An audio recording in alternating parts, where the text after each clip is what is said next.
श्री शिवाय नमस्तुभ्यम। दोस्तों, स्वागत है आप सभी का एक बार फिर से। मेरे देवाधिदेव महादेव आप और आपके परिवार पर अपनी कृपा दृष्टि सदा सर्वदा बनाए रखे।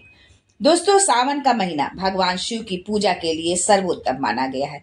दरअसल सावन में सृष्टि के संचालन का कार्य भगवान शिव के हाथों में होता है, इसलिए इस महीने में रुद्राभिषेक का महत्व सबसे ज्यादा माना जाता है।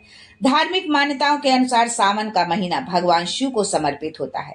इस महीने में भगवान शिव पहली बार अपनी ससुराल गए थे और ससुराल में उनका भव्य स्वागत किया गया, उनका जलाभिषेक भी किया गया।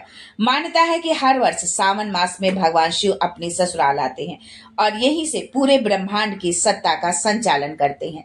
सावन के महीने में भगवान शिव के 12 ज्योतिर्लिंग में से किसी एक में जाकर रुद्राभिषेक करना सबसे अच्छा होता है। लेकिन अगर आप ज्योतिर्लिंग जाकर रुद्राभिषेक कर पाने में असमर्थ हैं, तो अपने घर पर या फिर घर के पास ही किसी शिवालय में जाकर भी रुद्राभिषेक करके महापुण्य पा सकते हैं। ऐसे में आपके लिए ये जानना जरूरी है कि सावन की किन तिथियों में रुद्राभिषेक करना आपके लिए सबसे लाभकारी होगा। तो आइए जानते हैं सावन के कृष्ण पक्ष और शुक्ल पक्ष में रुद्राभिषेक करने की सही तारीख क्या है। लेकिन आगे बढ़ने से पहले आपसे रिक्वेस्ट करती हूँ कि वीडियो को लाइक करिएगा, दोस्तों को शेयर कर दीजिएगा और अगर आपने अभी तक चैनल को सब्सक्राइब नहीं किया है तो चैनल को सब्सक्राइब करके बेल आइकन जरूर दबाइएगा। दोस्तों, सबसे पहले हम जानते हैं कि सावन में रुद्राभिषेक करने से क्या लाभ मिलता है। इस महीने में भगवान शिव को जल अर्पित करने से वे विशेष रूप से प्रसन्न होते हैं। रुद्राभिषेक शिव भक्ति का उच्चतम स्वरूप है। सावन में रुद्राभिषेक करने से संतान सुख, विवाह, नौकरी, धन, स्वास्थ्य, मानसिक शांति आदि सभी इच्छाओं की पूर्ति होती है। रुद्राभिषेक से जीवन में फैले कष्ट, ग्रह दोष, बुरी नजर और रोगों का शमन होता है। श्रावण में रुद्राभिषेक करने से 7 जन्मों के पाप भी समाप्त हो जाते हैं और व्यक्ति को मोक्ष की प्राप्ति का मार्ग मिलता है। दोस्तों, सावन माह में रुद्राभिषेक की शिववास तिथियां कुछ इस प्रकार से हैं। अगर आप इन तिथियों पर रुद्राभिषेक कराते हैं तो आपको जो है बहुत शीघ्र आपको इसका लाभ मिलेगा। पहली तारीख थी 11 जुलाई शुक्रवार प्रतिपदा तिथि, जो बहुत ही सुखद थी।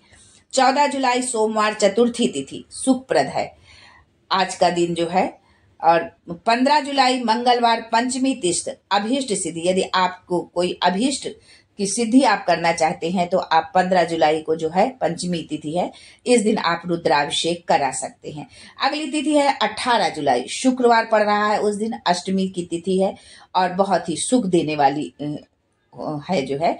21 जुलाई सोमवार एकादशी की तिथि सुखप्रद है जो है 21 जुलाई को। 22 जुलाई को मंगलवार द्वादशी तिथि अभीष्ट सिद्धि है।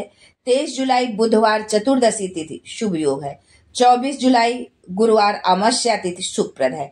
सावन 2025 कृष्ण पक्ष में रुद्राभिषेक की शिववास तिथियां इस प्रकार से हैं। 26 जुलाई शनिवार द्वितीया तिथि सुखप्रद है। 29 जुलाई मंगलवार पंचमी तिथि सुखप्रद है। 30 जुलाई बुधवार षष्ठी तिथि अभीष्ट सिद्धि के लिए बहुत उत्तम होगी। 6 अगस्त को बुधवार द्वादशी सुखप्रद है। 7 अगस्त को गुरुवार त्रयोदशी अभीष्ट सिद्धि की जो है तारीख है। अगर आप इन तिथियों पर आप रुद्राभिषेक कराते हैं तो आपको जो है सुख देने वाले रुद्राभिषेक होगा, अभीष्ट की प्राप्ति होगा, या आप किसी विशेष कामना से रुद्राभिषेक करा रहे हैं तो उसका फल आपको अतिशीघ्र मिलेगा। दोस्तों, ये जानकारी यदि आपको अच्छी लगी हो तो कमेंट बॉक्स में जरूर लिखिएगा और यदि आप महादेव के भक्त हैं तो हर हर महादेव का जयकारा जरूर लगाएं।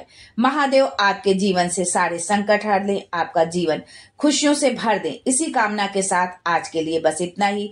फिर मिलते हैं कुछ नया, कुछ अलग, कुछ अद्भुत लेकर।